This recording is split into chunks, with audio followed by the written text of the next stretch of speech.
about a comeback man. Superman in human form, whatever you want to call it, describes Robert B. Foster, who is our guest today. He is an award-winning international speaker, mental health advocate, author, host of the hit podcast Shut Up and Grind, where he inspires guests to share their stories of trauma, survival, and defying the odds. And you know why? Because this man has done just that. Robert has had such an incredible story that this could really be a movie. I'm not exaggerating. He has had his share of overcoming tremendous challenges and obstacles, but yet he transformed his pain into purpose.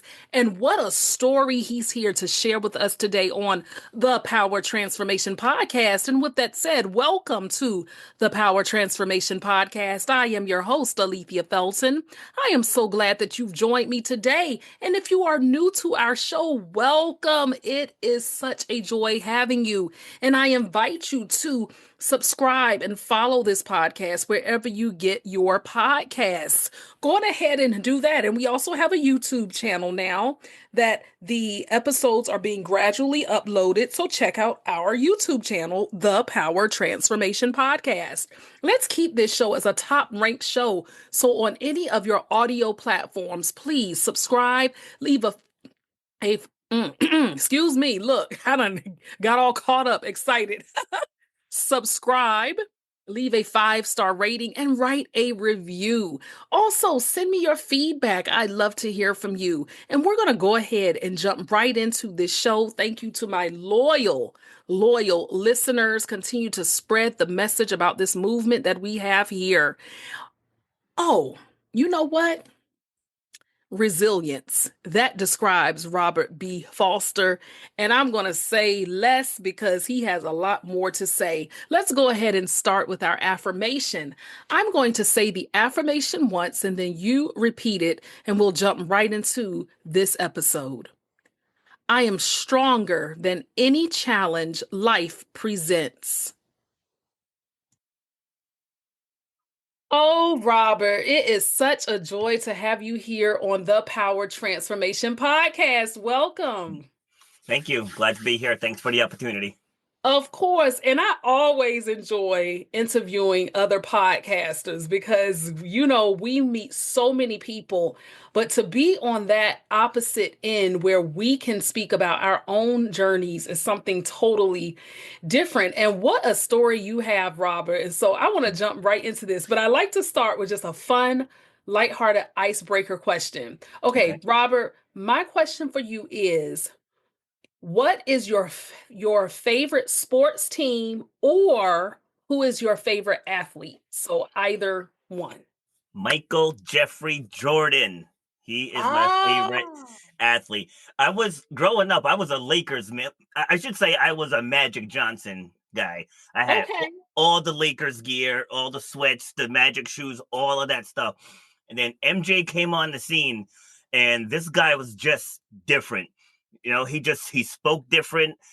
Like if we had social media back then to catch all the behind the scenes, like all the stuff that was caught in real time is still amazing. But to catch like every little thing about his life. Like I was interviewed on The Authority magazine and they asked the question, if you could meet one person, who would it be? I chose him.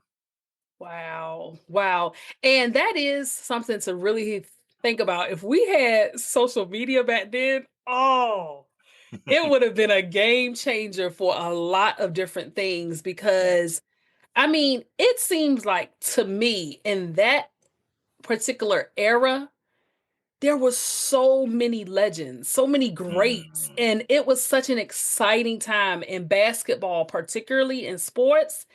Oh my gosh, top-notch players. And I'm not taking away from players now, but it was just a certain hype, a certain energy, a certain atmosphere that was on the courts. And Robert, I can say that you bring that certain level of energy, hype, stamina, excitement, and all that you do, which leads me to ask you this complex, yet it can be a simple question.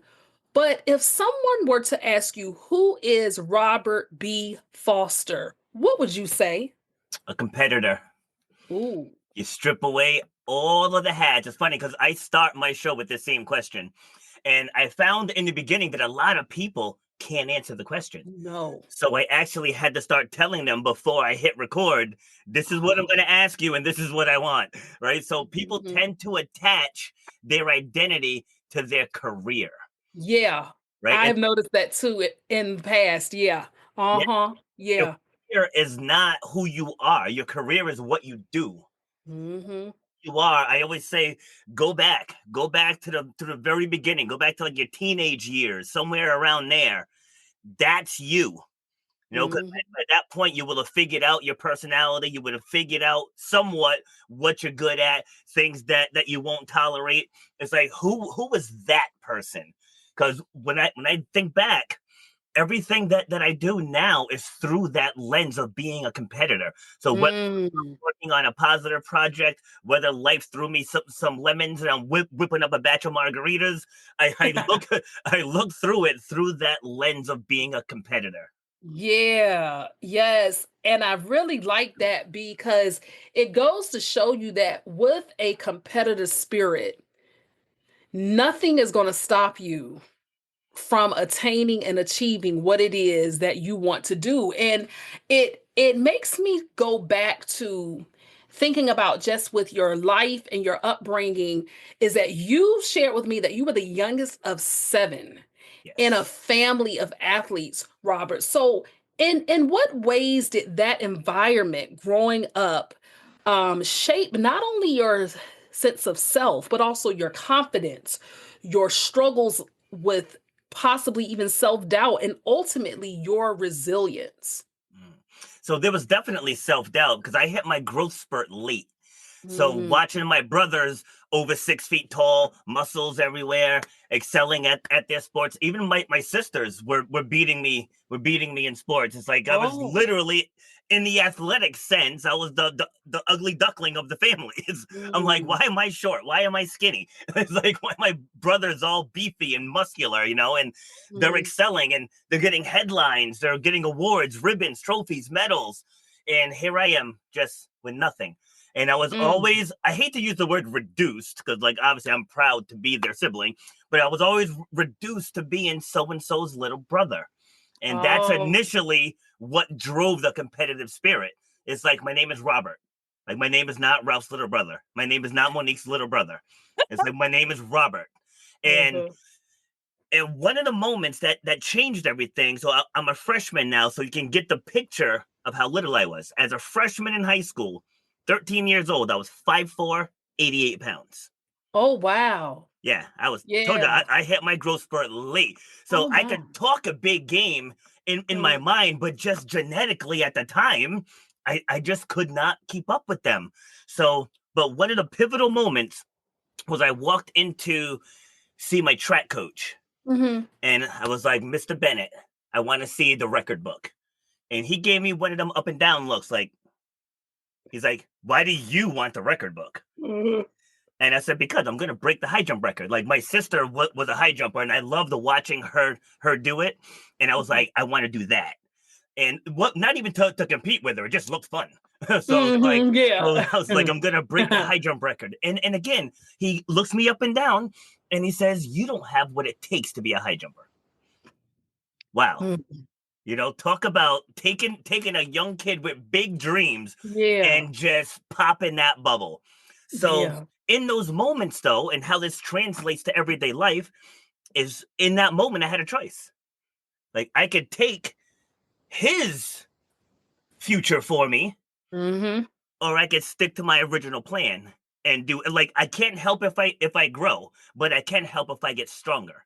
I can Ooh. help if I improve my vertical leap, if I improve my stride, like if improve my high jump skills and my form. So at some point, I'm gonna grow. Like every other male in the family is over 6 feet tall. So like at some Uh-huh. point, I'm gonna grow. So let me just Yeah. work on those raw skills. And then finally, between sophomore and junior year, I grew like almost 6 inches. And Oh so my gosh. yeah, so it all hit the first time I saw my name in a newspaper. It's like that. It's like that weight just Take lifted. us there. Yeah, take us to that moment. Tell us everything you experienced in that moment. Yeah, I still have I still have the article. I still Oh, have it from 30 some odd yeah. years ago. I still have it. Just seeing that moment and just knowing how badly I just wanted to be me. Like I didn't want to down any of my siblings. Like I'm glad that they were excelling and Hmm. they were getting their shine. I just wanted my turn. I wanted Mm. my turn to have the cameras on me, having reporters pulling me aside after each track meet to interview me and having colleges sending me letters. It's like I wanted that shine. And I did what I had to do. Like I barely even dated in high school. I didn't go to any parties. I was zeroed Mm. in on getting to college and my parents not having to pay for it. It's like That's right. that's what my mindset was. Like I didn't care about any of that stuff that society says I should be doing. And I have that same mentality even now.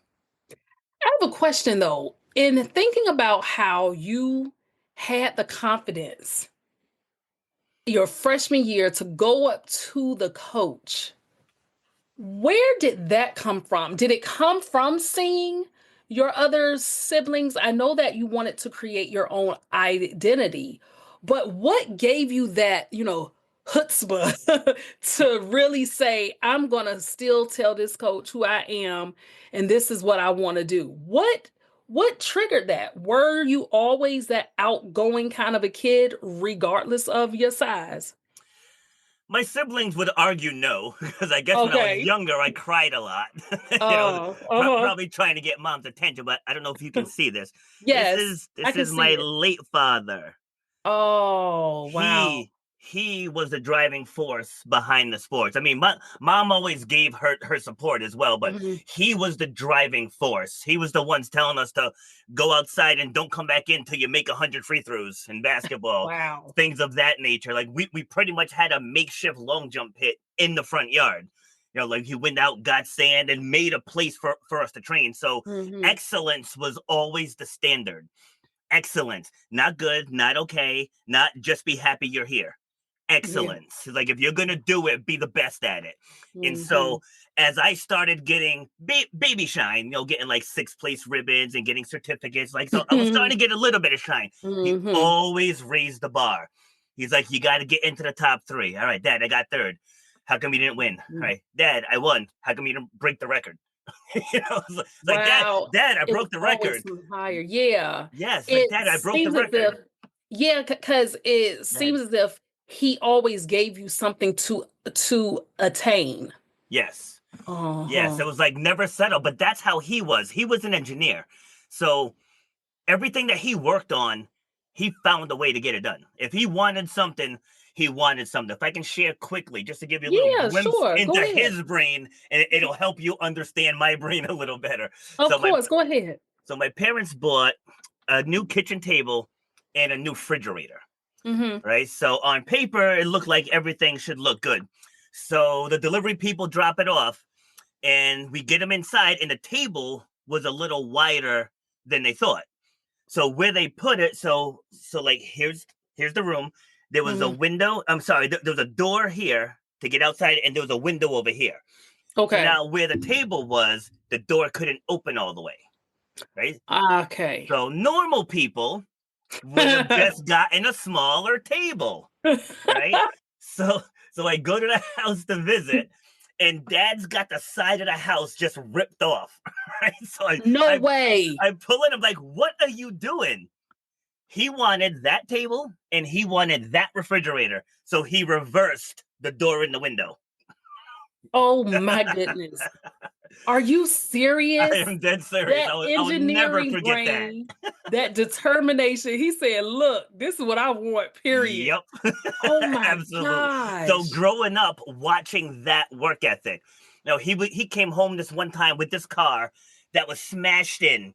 Like the passenger side was like smashed into to the middle. I remember my mom and my sister and we were in the upstairs window just watching him come up the driveway, and we're like, "What is that?" 6 months later, I was driving it. He fixed the car. Yep. Yep. Oh my gosh, he sounds like an incredible man. He sounded like an Yeah, he's incredible man. awesome. He's an Wow. awesome, awesome, awesome human being. Like he really was. So, in addition to that excellence and not stopping, what other traits do you think that you inherited from your father, which has helped make you the man you are today? Is to not focus on problems, focus on Mm, execution. It's yeah. like because problems are always going to arise, always, Hmm. and it's how you respond to them. Again, going back to my coach telling me, you don't have what it takes. I have two choices. Again, I can accept it, or I can forge my own path. So Hmm. if you're trying to write a book and you get stuck halfway, do you just stop? Do you just throw it away, or do you all right regroup, recenter, and keep Yeah. going? Because in life there's always gonna be challenges. And as a fitness coach, I always tell people when you're training, if you're trying to build muscle, if you're trying to Mhm. gain strength, you can't stop when it hurts. So okay, because my arms are hurting today from what my trainer did to me yesterday. Exactly. Like I tell them, I said, people go to the gym. I mean, yeah, some people can go to the gym on their own and crush it, but Oh most yeah, most people will go until it hurts. But the magic happens the 5 reps after the hurt. it sure does. Oh And my it's the goodness. same. It's the same thing in life. Like if you want to pivot to something, there's going to be a period of sacrifice because you're not going to pivot and just make $1 million and the first week. It doesn't work that way. Mhm. So there's Mhm. going to be a pivot. You're going to have to stare into the abyss of the unknown, but you got to keep your eye on the prize. You You know. do. Yeah. Yes. You certainly do. And talking about the challenges that come and the difficulties that come or things that happen that tend to thwart our path. Here you are, Robert, this athlete doing it up, living your life, and then boom, you get injured. And there came a point in your life where you were told that you would never run or jump again. Tell us what happened. And then with that moment that could have been the end of your story, it wasn't. Instead, it became a beginning. So, how did you process that devastating news? But yet, what did you learn about yourself in the aftermath of it? All right. So to fully understand, I have to tell another quick story first. Go Right. ahead. Mhm. So when my oldest son he was maybe two and a half, I'd say. So like his mom and I had split up, and she had moved down to Tennessee, and so Mhm. she had come up to visit, and then I got wind that she had a grand plan of snatching him and leaving.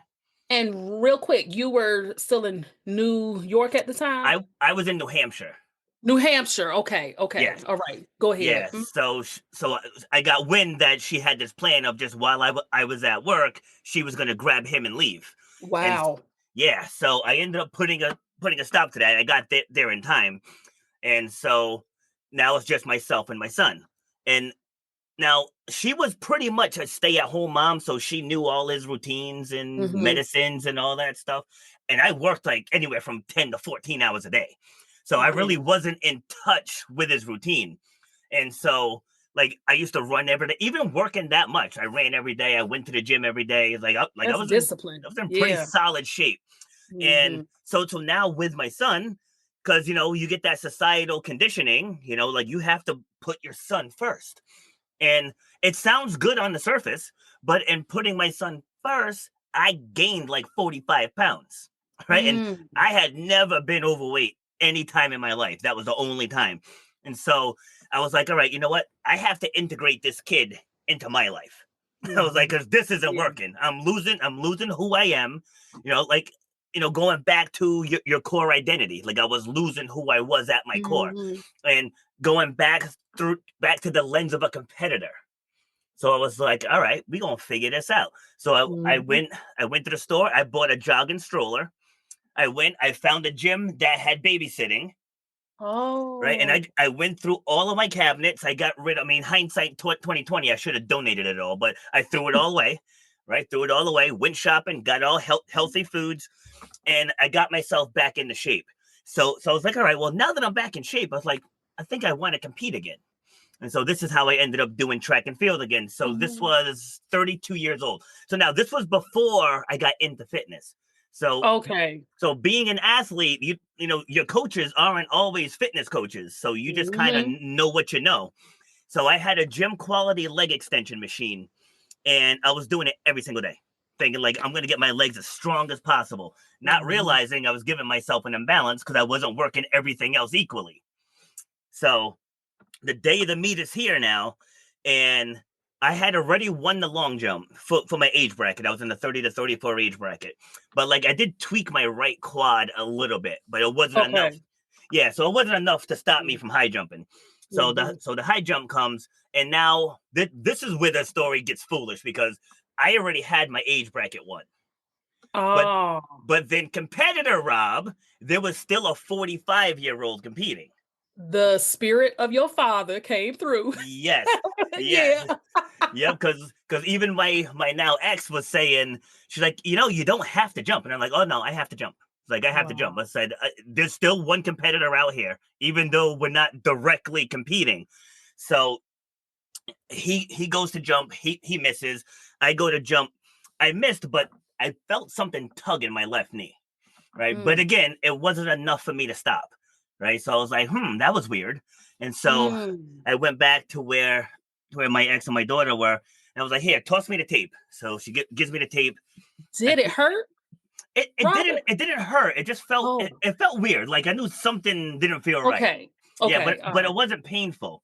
Oh, okay. Okay. So now I was like, all right, let me just take one more jump because I think this guy is gassed. I said, so Mm-hmm. let me just take one more jump. And so I get out there, I'm doing my thing, doing my approach. I plant to jump, Mm-hmm. and then I saw white. Oh, And then goodness. the next thing you know, I was on the ground. Right. So I'm like, I come to, I was like, why am I on the ground? In the Right. world. And then Yeah. I looked down at my leg, and my kneecap was that far up my thigh. Oh my gosh. Yep. Yep. Oh. So I yelled for Kelly to call an ambulance. And so she calls the ambulance. The athletic trainer comes running over. Now I had my hands like this over my knee, so she Okay. couldn't see it. Up over your knee. And Yeah. yeah, she's like, "Are you okay?" I was like, "I don't think so." I said, "But I have her calling the ambulance already." And she's like, "Oh, I don't think you're gonna need an ambulance." And then I moved my hand, and the look of horror on her face when she saw where my kneecap Oh, was, yeah. she's like, "How are you not screaming right now?" Jeez. I said, "Oh, Ugh. I can't feel it." It's like I felt it release, but it wasn't painful at all. Thank Oh God, my because I gosh. probably would have went into shock if I could have felt that. Mhm. And so, you know, the EMTs come, they take me to the hospital. So now this is the moment you asked about. I know it took a minute to get That's there, but all right. all that I love the, context was like, needed. detail, yeah. Okay. That's important. Mhm. So now I'm in there. The ER doctor comes in. He takes off the brace, and within half of a second, he goes, "Ooh, you're never gonna run or jump again." Oh, no. Ugh. And I was like, "Come again?" Oh my gosh. He's like, "Yeah, injuries like this." He's like, "Yeah, you're never gonna run or jump again." Now, He mind just you, flat out said it. straight Just, up, "Hey, rolled right off his tongue. Didn't even like God." brace me for it or anything. Yeah. Just took Yeah. the frying pan, bam. Right. Hey, So now I that's have rough. 5 children. Okay, so at the time they were 10, 7, 2, and I had twins who were 4 months old.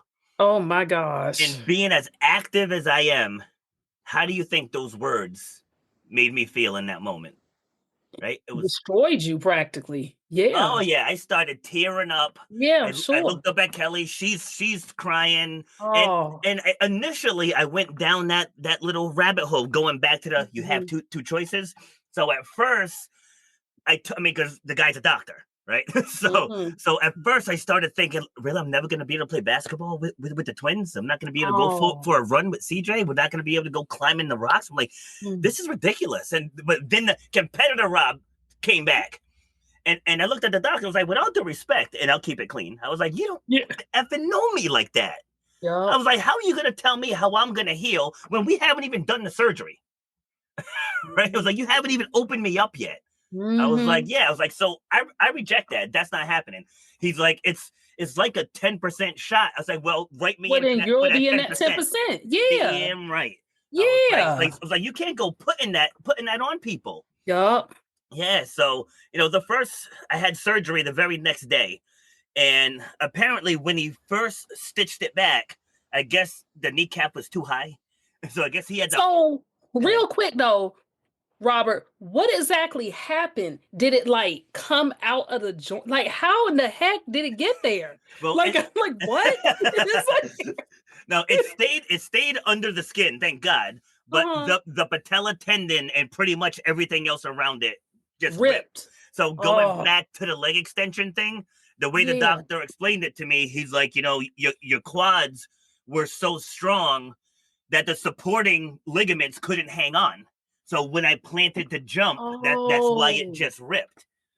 See, oh my because I wasn't gosh. training my muscles equally. So Makes now being sense a now. fitness coach, I get it. But back Yeah. then, I didn't realize it. I just thought, if I just work it every day and I'll get Oh, stronger. I see. Okay, so your surgery was the next day. Yes. Yeah. Mm-hmm. Very next day. So I guess they had originally said it was going to be like a 2-hour procedure. Kelly, my mom, said I was in there like 4.5 hours because Mm, again, I guess he had to undo it and then redo it. mm, So the pain factor, I have a pretty high tolerance to pain. mm-hmm. This was unreal. It was my first surgery, so like I never felt anything like that before. But the pain was unreal. And I was in the hospital for 4 days, and then the real story begins.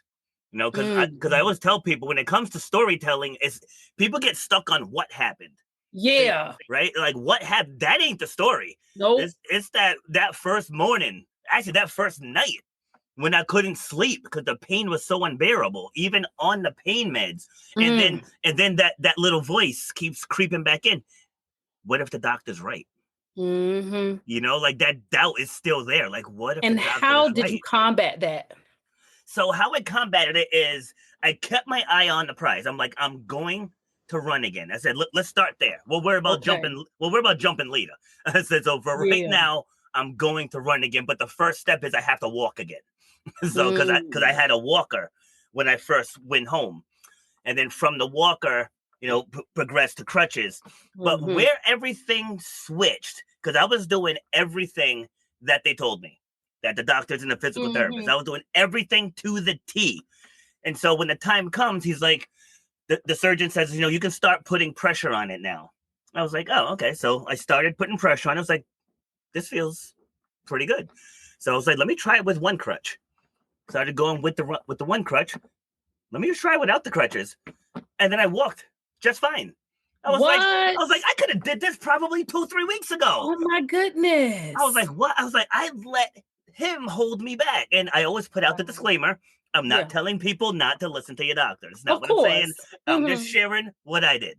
Uh-huh. So from there, I started taking more control of my rehab. Wow. So like they gave me like minimums to do. They ain't give me no maximums. Right. So I did like if I wasn't up and actively doing something, I had the electro stims on my leg because Mm-hmm. when that gave way, two of my quadricep muscles had complete atrophy. Like they would not Yeah. fire on their own. So I had to have the electric stim to get that brain muscle connection again. And Wow. I left them on all day. Like they told me a minimum of 3 hours. So, like I said, they didn't give me a maximum. So if I was on the couch, I had them on all day long, working on my stretches. Started going to the gym. I'm on crutches in the gym. You know, set Mm. the crutch down, do a machine, crutch to the next one, and everything I could do, I did You were everything. determined. Yeah. Oh, I told you. I said Determined. I am coming back from this. I will be in Wow. that 10%. And Yeah. so where everything changed, I was actually at the track. There's rocks there that my younger kids like to go and climb on. So we were there, and this was probably 4.5 months post surgery now. And I was like, let me just try. All right, Mhm. you know what I mean? Let me just try because I'm always if I have questions, I need answers. It's like when my time comes, I'm not gonna have any regrets. Because if there's something I want to try, I'm gonna try it. Right. So I was like, you know what? Let me just try to scamper a little. And so I scampered a little. I was like, let me Mhm. let me let me try to run some. And I did, and I went probably about 20 yards. But and I looked like a newborn giraffe. To be fair, right? To be fair, it wasn't pretty. It wasn't pretty at all. But I got both feet off the ground and I landed safely. That was the moment where I knew I was coming all the way back. Ooh, that competitive spirit definitely took you through. And if I may ask, was your father still living then Yes. or had he passed? Okay, so in those times with your father, what words of encouragement was he giving you in that time to keep you going? Or did you just simply rely on everything that he had instilled in you? I relied on everything I had instilled in me because Hmm. because at that time when the kids were smaller, we didn't see them as much. Okay, yeah. I Yeah, understand that. I understand. And yeah. so you ended up shifting, Robert. Wow. This is incredible. From powerless to reclaiming control of your future. And viewers and listeners, please know that when I do my podcast screenings with guests, I just ask them to give me the surface story. I never want in depth things because I want these interviews to really be special. So trust me, my reactions, facial expressions, everything are legit because I'm blown away by this. And so you actually shifted this mindset and you actually, Robert, ended up competing I want to say over 190 obstacles or close to 200, maybe even more. My point in saying that is that I can only imagine that the hardest obstacles weren't actually the ones on course, but the invisible barriers that you had to continue to push through, the mental and the Mhm. emotional battles. And you had to break through those in order to win. And resilience can be messy, it's not always easy. So, can you take us to a moment, even beyond this surgery and overcoming that injury, where doubt, exhaustion, or maybe even fear um, almost made you say that you wanted to just walk away from it all? Never made me say walk away because Mhm. I'm a make things happen kind of guy. But Yeah. but there was an event that happened in the middle of the knee surgery and Mm, before the first obstacle race. There was an event. So the surgery was July 20th of 2009. So now Christmas of 2009, I get a phone call. It's mhm, it's one of my sisters. So I'm thinking, oh, she's gonna talk to her kids. I mean, to my kids. I'm gonna talk to her kids. It's Christmas. It's gonna be all good. So I answer the phone, my usual chipper self. I'm like, sis, what's up? And her response was very monotone and somber. So I was like, mhm, uh oh, what's happening here? And so I guess she had a pain in her leg. So she went to the ER to get checked. mhm. And through all the testing, they found out that her kidneys were at like, I don't remember if it was 15 or 12% function. Oh my goodness. Yes. And so she's like, if it gets, I think it was if it gets below 10% or something like that, that she was definitely going to have to get on dialysis and Mm. she's going to need a transplant. So, of all the siblings, like I was the healthiest and I controlled my schedule. So I Oh. didn't have to worry about taking time off and all this other stuff. So I was like, you know what? Let me go ahead and get tested. And if I can do it, I'll be the one to do it. Because when one of my brothers was like, I'll do it because he doesn't have any kids, but health wise, I don't think he would have passed. So Hmm. so that was December. So I'm just starting to get mobile again, and now I'm Exactly. right. And And now so all of a sudden you're going to give a kidney. yes. So in the Wow. testing, so in full transparency, she's technically my half sister. Right, Okay. technically. So we wasn't sure how well we were going to do on the match, Oh, I see. Yeah. right? And so Uh-huh. there's a six scale, and we were 2 out of 6. And so I went to the surgeon, and I was like, that ain't even 50%. I was like, because I don't want to do it and then have her body reject Yeah. it. So I'm like, if there's a six scale and we're a 2, like that's doesn't seem good to me. And Hmm. so, anyways, I was like, you know what? If this is meant to be, it's gonna be. So let me just Hmm. whatever, it's gonna happen. Now, the worst part of this story. So again, this was, I think I got fully cleared, I want to say in March of 2010. We didn't have the surgery until May 26th of 2011. What? Yeah, because she ended up getting sick with a virus. Oh So no. we couldn't do the transplant until she was fully healed. Oh my Or God. the virus was fully out of her system. So yeah, so there was like a year and change of just like thinking about this. Yeah, because I was gonna say you didn't change your mind or anything. You went through with it. That's a long time to have to wait. Mhm. And so that actually, what, tell me what caused you to not back away from it, to just say, okay, this is taking longer, obviously, than expected, Mm. but I still want to go through it? Was it simply because of the fact she was your sister, or was there much more meaning even behind that, especially knowing, Robert, that you had just had this major injury, major surgery, physical therapy? I mean, everything connects with what you do for a living in being a competitor. So if Mm. you have to be out because of the kidney, because of the knee, what caused you to say, I want to keep going with this? Because there's no going back. I mean, she's my sister. She was in Yeah. pain. Like dialysis was making her sick. So Yeah. it's like there were a That's couple rough. times where our testing dates crossed paths. Because I'm in Rhode Island. She at the time she was in New York. So we were doing Mm-hmm. the testing in Manhattan. So Oh, there was one time where I was there while she was there. Because the way it works, the donor has a transplant team and the recipient has a transplant team. So oh, okay. you usually don't cross paths. And then Mm-hmm. like each side has a coordinator. So if things need to be communicated, the two coordinators talk to each other. So I guess organ donation's big business. So they gotta they Mm-hmm. gotta really keep it in check.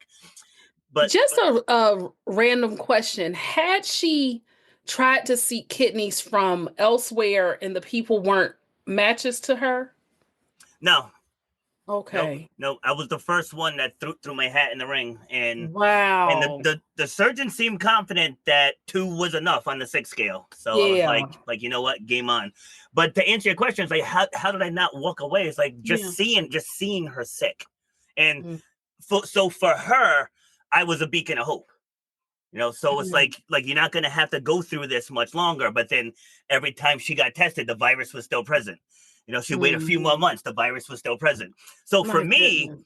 I didn't talk to any of the therapists, any of the counselors, any of the clinicians there.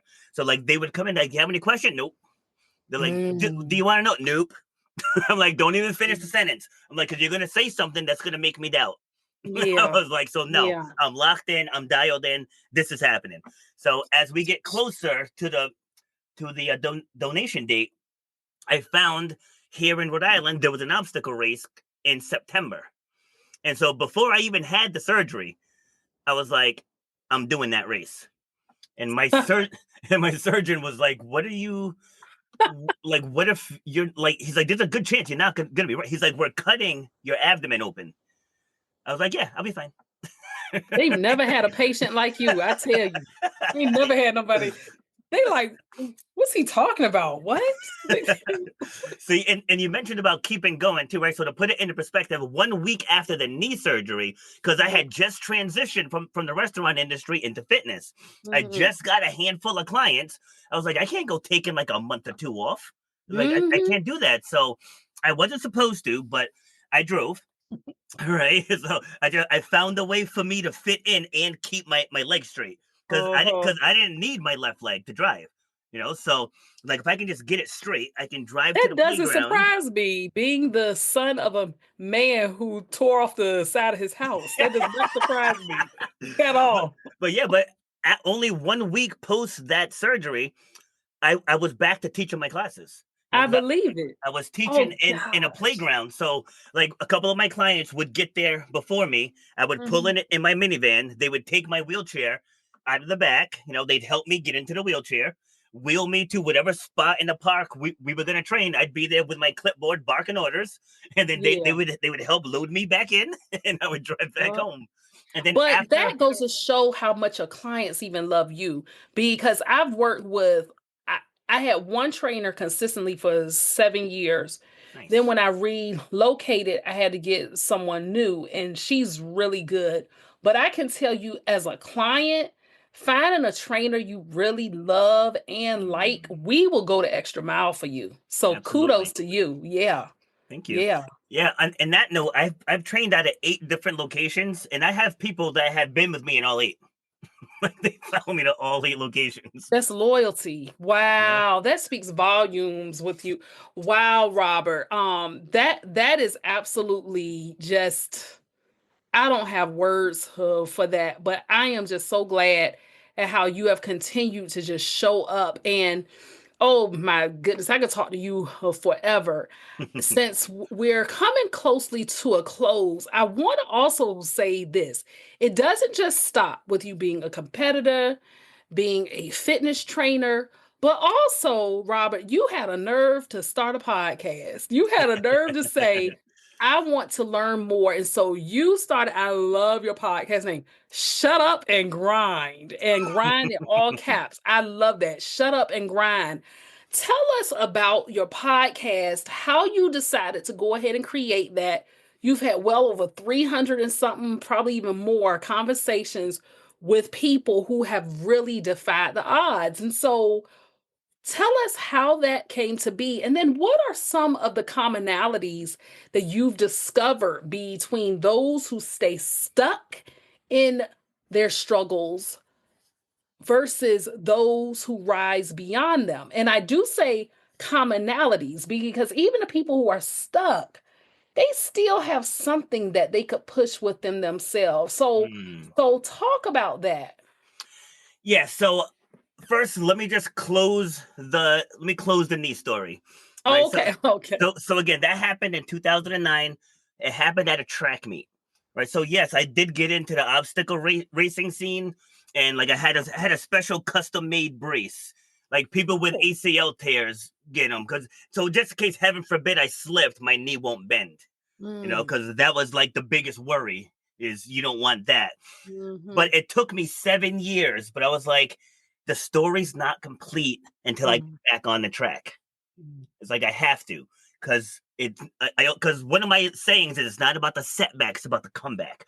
So Yeah. being a kidney donor now, there's an Olympic style like sports event called the transplant games. So I like, didn't know that. yes, Huh. yeah, it's like every 2 years, and then every in the 2 years in between, there's the World Transplant Games, which I think is in Oh. Germany this year. But so I was like, you know what? Let me go. Let me high jump, long jump, and I think I ran 100 meters too. I want to say, but I didn't have any expectations. I just wanted to get out there and just jump again, because Mhm. for those 7 years, I was afraid to, and it was like the fact that I'm afraid is not good. Like that means the injury is still winning, right? Yeah. So I get back out there, and I actually end up winning the high jump. I'm actually undefeated in the high jump. I have 16 Even gold medals, now. even now. 16 Oh, gold medals since I got back out on the track. wow. And so Oh, now that story is complete. And then that leads to the podcast. So when my father got sick in January of 2019, he ended yeah. up passing in November. So which was actually good, because it was right before COVID. So Mhm. he had a good ending. Like, I'm of the mindset that death is normal. Like, it's gonna hit us all at Mhm. some point, It all sure of us. will. So just the quicker you can accept it, have gratitude for the time that you had them, you can move Mhm. forward. So anyways, I remember being at the hospital with dad this one day, and I said, I think I'm gonna pursue speaking, because I was doing it kind of like going to some schools and speaking to classrooms and stuff. But I was like, I think I'm really gonna pursue it. And then just as he got a little more and more sick, I was like, yeah, this is gonna happen. He just looked at me, just said 3 words: go do it. Mm. Go do it. So I started it. It was tough, because he was at the hospital in Connecticut. It was like an hour and 45 minutes from where I lived. So that plus the kids, school, homework, everything else, but I still had to make time to get up to the hospital to see dad. And so like that's just where that mentality came from. Because at first I was gonna do shut up and exercise, but Oh. I found the principles that I use to help somebody lose weight, run faster, jump higher, those principles apply to almost anything in life. So like Mm, you asked about the parallels. What I found is pain, right? It doesn't matter what you're going through. People get that's stuck on the true. what, right? Like my Mhm. mother just beat breast cancer. Oh, No, good. knock on wood. Congratulations. Thank you. Knock Yeah, on that's wood that it right. doesn't come back. That's But like, right. but she had to wake up every day and deal with that reality. And there were steps she had to take. When I was teaching myself to walk again, there were steps I had to take every day. There was a woman I interviewed in Africa. Her husband got kidnapped in Congo. Wow. She's got to wake up every single day wondering if her husband is alive, if her kids are going to ever see their dad again. Mm. So like it's that pain, that struggle. If you lose your job after 2 decades of loyalty, Mm-hmm. right? Getting divorced, right? So it's like we want to, people want to compare the what's, but Mm-hmm. it's not in the what's. The commonality is in the how, because every day you have to wake up and choose to crush that day. You and sure I do. and I have a book of the same title called Shut Mm-hmm. Up and Grind, and it's a step-by-step guide. Like there's 13 worksheets built into this book, and these are the things that I actually did to get through my own struggles, my own dealings with imposter syndrome, or thinking Mm-hmm. like who's gonna listen to me on the podcast. Now I have guests in 65 countries. You Yup. know what I mean? So See? it's one of those things where you have the vision, and you just have to stay focused on it, even when life throws you the lemons. Like I said, whip Mm-hmm. up a batch of margaritas, baby. That's right. You Right? Make better. some lemon squares. Exactly. Uh-huh. Yeah, And I think about the fact that that knee injury was almost like a catalyst to even get you to do even more because with the um medals you've won and even with the podcast of helping people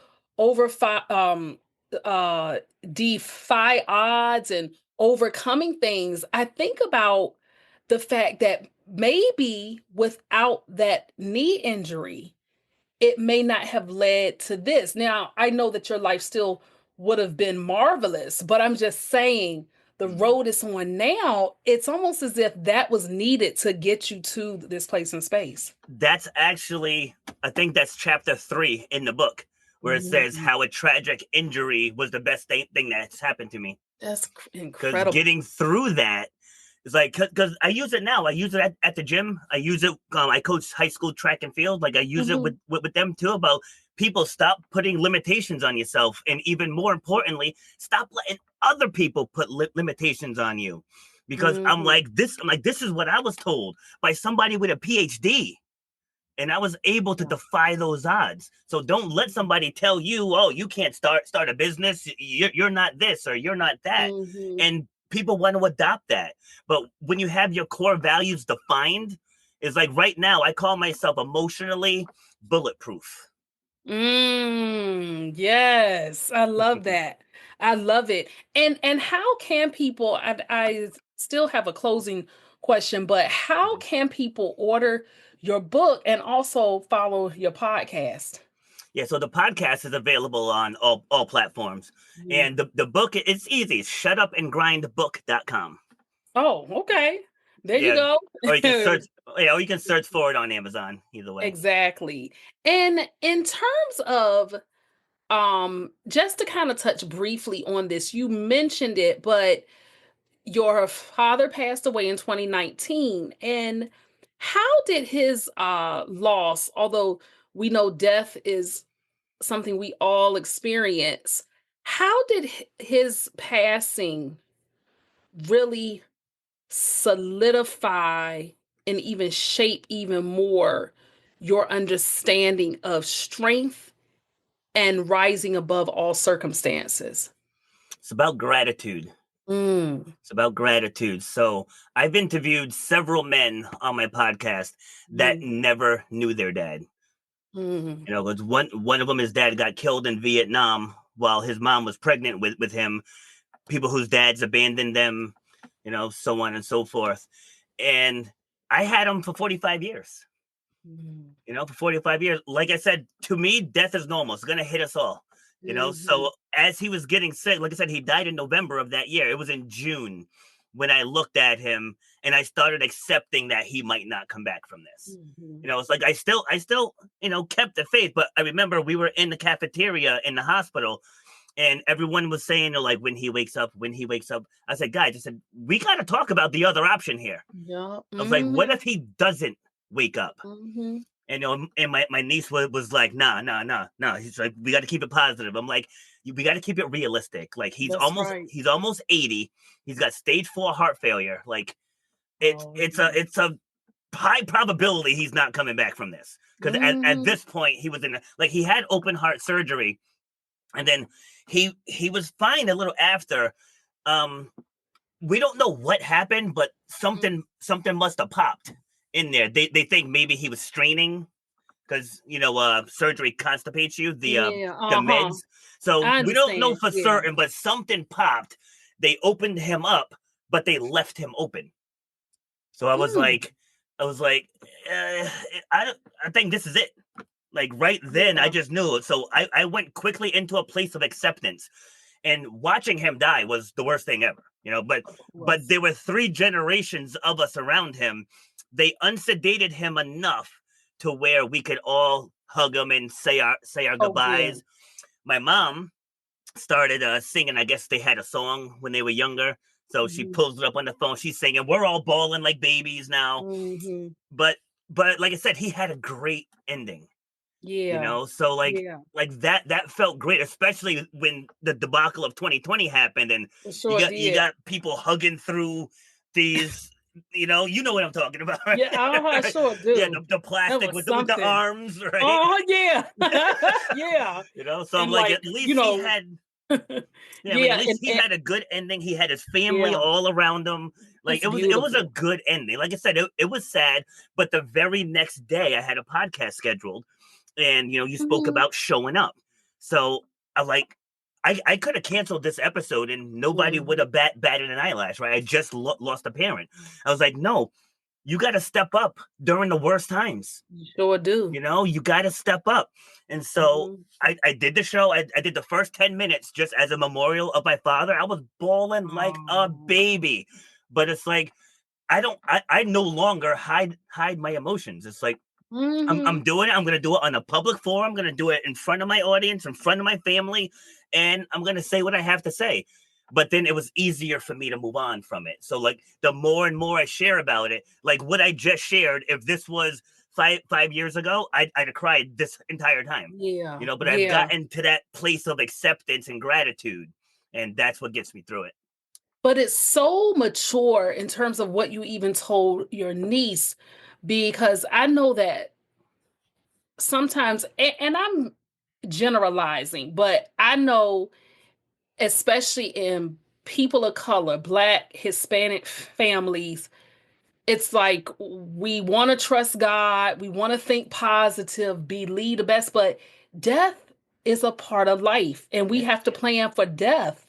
Yep. Just like we plan for living. So even for what you said, it's a very mature response, because it begs the question is, okay, yeah, even if he was healed from that, he still might have lingering issues going forward. And what kind of quality of life would he have? Bingo. And I learned through having grief therapy from some close loved ones who passed, we grieve because we've loved. And so just the fact, although you had to accept the fact it was his time, still didn't mean you didn't hurt, still didn't mean you didn't long for him. But I think that was such a mature response to have. And so, Robert, as we wrap this up, for those listening or watching who may feel trapped by their circumstances, whether it's failure, fear, or even self-doubt, what would you say to them to at least help them begin to shift their mindset and rewrite their own story, even starting today? You got to define your core values. You got to define your core values and decide what you're no longer going to accept. Because if you're going to pivot into something new, that means you have to leave something behind. Mm. And a lot of times people don't want to leave stuff behind. Like I tell people in the gym, like, listen, you got to start drinking water. Like, oh, well, I don't like water. I'm like, you can't stay the same and change, right? It's like you can't do that. So you have to decide, okay, I no longer want to feel like this, so I have to start doing this. It's like you can't change if you don't change. And so I tell people, define what it is you want. And even if you don't know exactly, it's already in your subconscious mind. What you want to do, it's already there. That's another parallel of when I interview my guests, because I always start with their childhood. And I just pick apart their childhood first. And usually it leads to them getting a college degree into something that their parents wanted them to do. They work in this career. They're successful, but they're unfulfilled. And then they end up pivoting into that thing they wanted to do all along. So I tell people, you don't have to reinvent the wheel. Just go into your own mind. And that's what the worksheets do in this book. It's because, like, as I was writing it, I was remembering stuff that I long forgot. It's like, wow. And so I can add these back into my bag of stories. Because trust me, I didn't tell you an eighth of it, of the stuff that I've been through. Sure. Yeah. Because that would be a whole podcast by itself. An actual podcast show. I'm not talking about a podcast episode. We as podcasters could create shows based on our lives and have lessons that can come out of those. But I can certainly say, Robert, that you've left me even more, just not inspired, but also expanding my thought and thinking. And I'm a pretty positive person, but I'd like how, it said no excuses, find a way, make a way, push through, even when you want to give up. And this is why I had to have you on this show, because I know something you've said is going to help change lives. I continue to hope and pray the best for your life, the best for all of your success and your podcast and even more. And it's truly been an honor having you on the Power Transformation podcast. Thank you so much, Robert. My pleasure. This was an awesome conversation. Thank you. Thank you for tuning in to this episode of the Power Transformation Podcast.